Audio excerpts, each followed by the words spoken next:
Hi there mga kabayan! Planning to rent a place here in Australia? Whether you're a student, worker, or a new migrant, renting here can be tricky. But don't worry, I've got your back. Here's what you need to know before signing that lease. Number 1, types of rentals. First, choose the right type of home for you. May fully furnished, unfurnished, ito yung bare, so you need to buy everything. And then, meron ding shared housing, tipid mode, kaso may roommates. And syempre, shared lahat, pati toilet. And if you're new, go for furnished or shared para less hassle. And syempre, mas affordable. Number 2, where to find the place.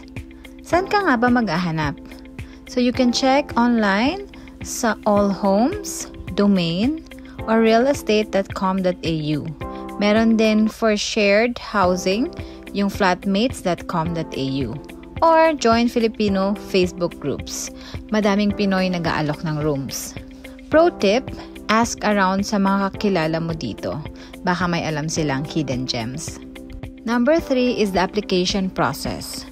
Ready to apply?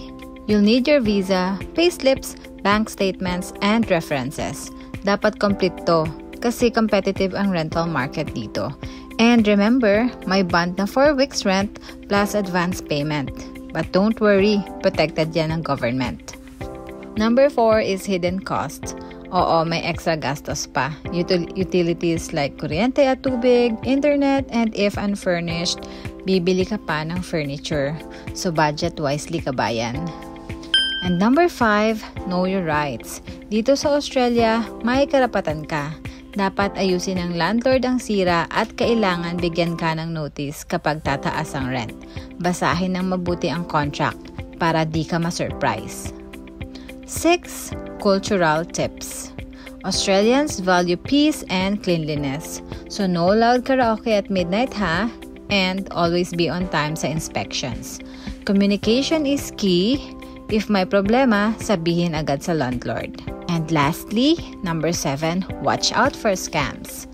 Ingat ka sa scams. Kasi kung too good to be true ang offer or ayaw ka papuntahin sa unit, red flag na yan. Always meet in person and never pay cash without a receipt. Kaya mo yan kabayan, mag-prepare lang ng maayos, mag-research, magtanong sa kapwa Pinoy, and soon makakahanap ka rin ng perfect home mo dito sa Australia. Good luck and see you here soon.